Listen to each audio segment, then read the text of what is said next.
झुंझुनू उपचुनाव को लेकर मतदान शांतिपूर्ण चल रहा है।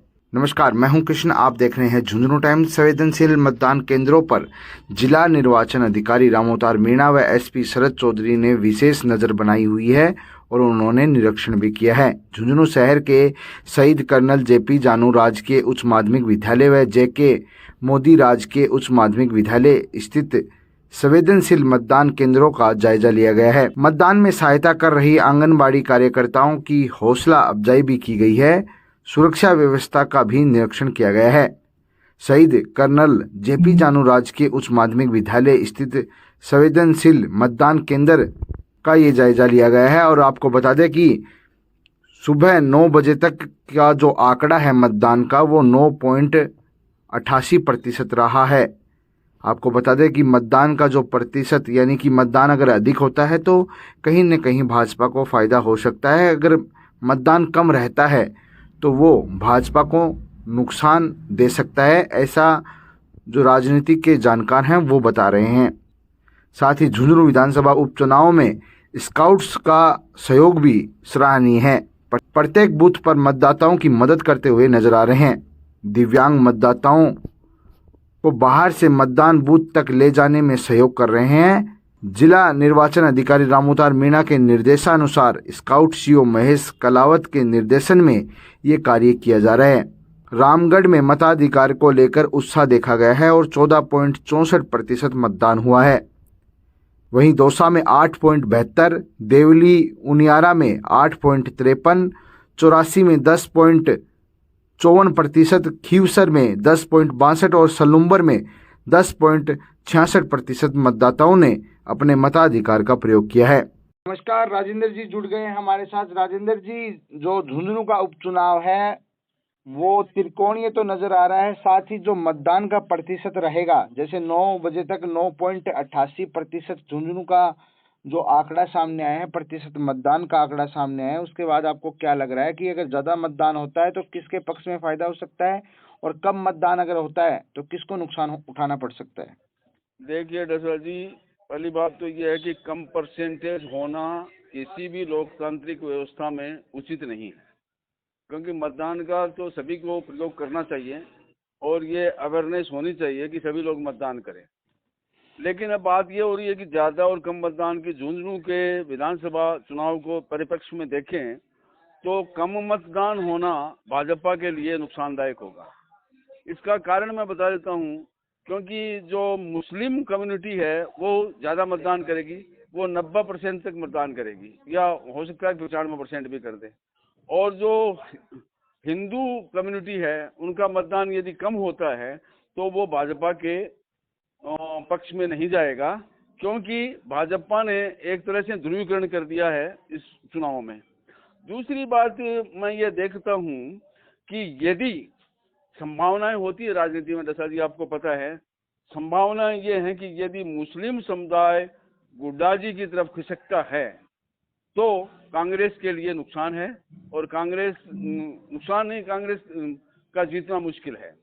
और यदि ये अपने जगह कायम रहता है जैसे पीछे रहा है, कांग्रेस के साथ रहा है, तो मेरा ये मानना है कि यदि अमित ओला जीतते हैं, संभावना ये है कि यदि अमित ओला जीतते हैं तो ये उनका अजय दुर्ग हो जाएगा और भाजपा को, मेरे को नहीं लगता कि भाजपा को चुनाव लड़ने की जरूरत है आगे, क्योंकि जब आपको पता है कि पूरी मिनिस्ट्री लगी हुई है, पूरा विधायक लगे हुए हैं, पूरा संगठन लगा हुआ है, मुख्यमंत्री जी ने भी दौरा किया है, उसके बावजूद भी यदि भाजपा हारती है तो निश्चित रूप से ये उनके लिए ये होगा कि उनको चुनाव लड़ना ही नहीं चाहिए, क्योंकि ये ओला परिवार का अजय दुर्ग हो जाएगा। अगर जिस प्रकार से समीकरण बन रहे हैं तो राजेंद्र गुड्डा की संभावना आप कितनी अब मानते हैं, या फिर वो सिर्फ त्रिकोणीय संघर्ष बनाकर ही रह जाएंगे, कहीं न कहीं टक्कर भाजपा कांग्रेस के बीच में ही रहेगी? आपको क्या समझ में आ रहा है अब? देखिए, कम मतदान होना एक भाजपा के लिए तो है ही एक चिंता का सबब। और रही बात, आप गुड्डा जी की बात कर रहे हैं, तो गुड्डा जी आपने देखा होगा कि पिछले 3 दिनों से उनका चुनाव जो हुआ, उनका चुनाव जो प्रचार हुआ, जो ग्राउंड इनपुट्स आ रही हैं उससे लगता है कि गुड्डा जी फाइट में हैं। मेरे को लगता है कि गुड्डा जी फाइट में हैं। और दूसरी बात यह है कि आप ये समझिए कि झुंझुनू का चुनावी परिणाम है वो खड़ा सिक्का है, वो किधर भी जा सकता है। अब आप देख रहे हैं कि जो सट्टा बाजार है वो बाबू जी को जिताए बैठा है। लेकिन मैं आपको बता दूं कि 5 पैसे के भाव में, जबकि 5 पैसे तो शोर जीत होती है, 5 पैसे के भाव में सूरजगढ़ से दिगंबर सिंह हार चुके हैं। और वही स्थिति थी जो आज यहाँ है, क्योंकि उस समय वसुंधरा जी की नाक का सवाल था, पूरी मिनिस्ट्री लगी हुई थी, उसके बावजूद भी 5 पैसे के भाव में दिगंबर जी चुनाव हार गए।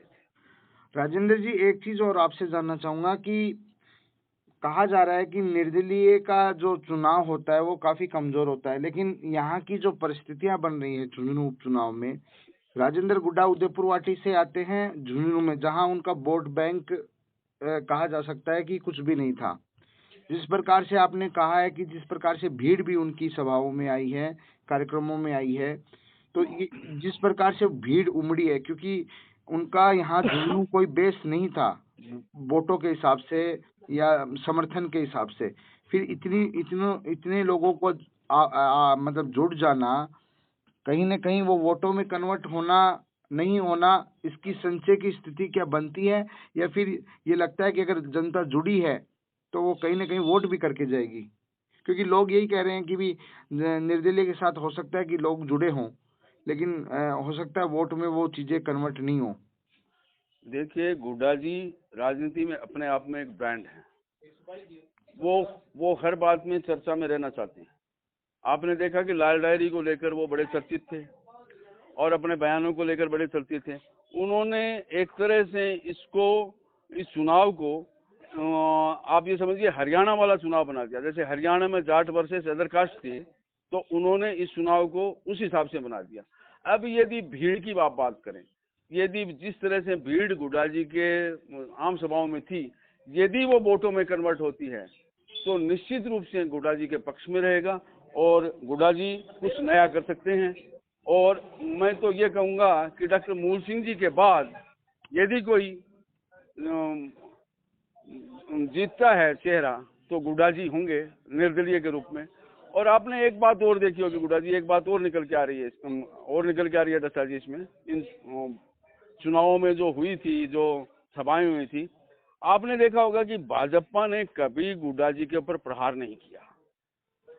इसका आप थोड़ा सा देखिए, राजनीतिक समीकरण से आप देखेंगे, क्योंकि लाल डायरी को लेकर प्रधानमंत्री नरेंद्र मोदी जी ने लोकसभा के चुनाव में और लाल डायरी का बहुत बड़ा जिक्र किया था,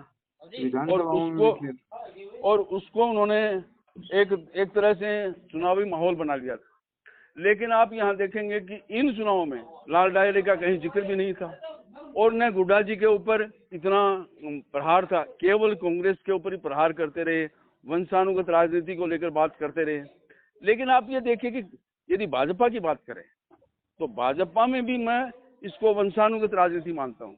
आप ये देखिए कि बबलू चौधरी, राजेंद्र बाबू, बबलू चौधरी, क्या भाजपा के पास कोई उम्मीदवार नहीं है? तो ये भी वंशानुगत राजनीति की दृष्टि से ही देखता हूं मैं, ये निश्चित रूप से वंशानुगत राजनीति है।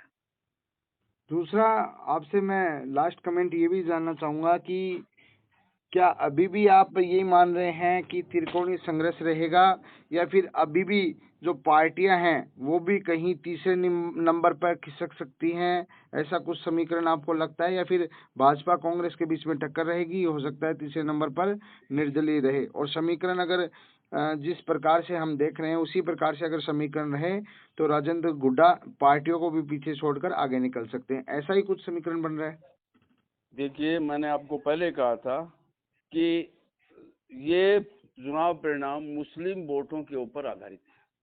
यदि मुस्लिम वोट गुड्डा की तरफ खिसकते हैं तो टिकट विजेंद्र ओला का जो टिकट है कांग्रेस की, वो निश्चित रूप से तीसरे नंबर पर रहेगी। और यदि अपना स्टैंड मुस्लिम वोटों का कांग्रेस की तरफ रहता है, जैसा आमतौर पर रहा है, तो फाइट रहेगी आपकी कांग्रेस और भाजपा के बीच में। आपका बहुत बहुत धन्यवाद राजेंद्र जी, धन्यवाद। मतदान प्रारंभ हो गए हैं। हमने ये ग्रीन बूथ का अवलोकन किया है यहाँ पर शांतिपूर्वक मतदान प्रक्रिया चल रही है। इस प्रकार के मॉडल बूथ बनाए गए हैं जिसमें इको फ्रेंडली मतदाताओं को महसूस हो। ये जेबी शाह गर्ल्स कॉलेज है लोकेशन। कितने संवेदनशील अति संवेदनशील बूथ कितने वगैरह बनाए गए? कुल 49 क्रिटिकल बूथ माने गए हैं। इसके अलावा राजनीतिक दलों से जो सूची प्राप्त हुई है, कुछ और बूथ हमने ऐड किए हैं। संपूर्ण जगह पर पुलिस प्रशासन मुस्तैद है। सर इस बार भी कई बूथों को विशेष बनाए थीम पर बनाए गए हैं। ये आप देख रहे हैं, ये ग्रीन थीम पर है। इसमें शेखावटी थीम भी आएगी आपको, और अन्य प्रकार की हस्तकला ये सब देखा गया है। महिला बूथ भी बनाए गए हैं, दिव्यांग बूथ भी बनाए गए हैं, युवा बूथ। 7 बजे पोलिंग प्रारंभ हो चुकी है।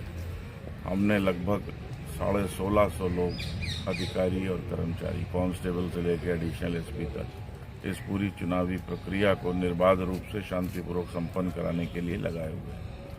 चुनाव आयोग के जो भी निर्देश हैं उसकी अक्षर अक्षर पालना झुंझुनू पुलिस के द्वारा की जा रही है। इसके अंदर हर बूथ पे एक कांस्टेबल और एक होमगार्ड तो मैंडेटरली आवश्यक तौर पे लगा हुआ है। इसके अतिरिक्त वल्नरेबिलिटी और क्रिटिकलिटी के हिसाब से अतिरिक्त जाप्ता है, और अधिकतम बहुत सी जगह पे हाफ सेक्शन सीआरपीएफ की लगी हुई है, बीएसएफ की लगी हुई है, जो हथियार बन जाता है। हमारा पूरा प्रयास है कि शांतिपूर्ण मतदान पूरी तरह से सुबह 7 से 6 बजे तक संपन्न हो और मतदाता खुल करके बाहर निकलें, अपने मत का प्रयोग करें। सर 49 संवेदनशील जो बूथ बनाए गए हैं उन पर किस तरह निगरानी रहेगी? मैंने आपको बताया जो 49 क्रिटिकल बूथों का जो एनालिसिस किया गया था उस पे बीएसएफ की 3 कंपनियां हमको मिली हैं।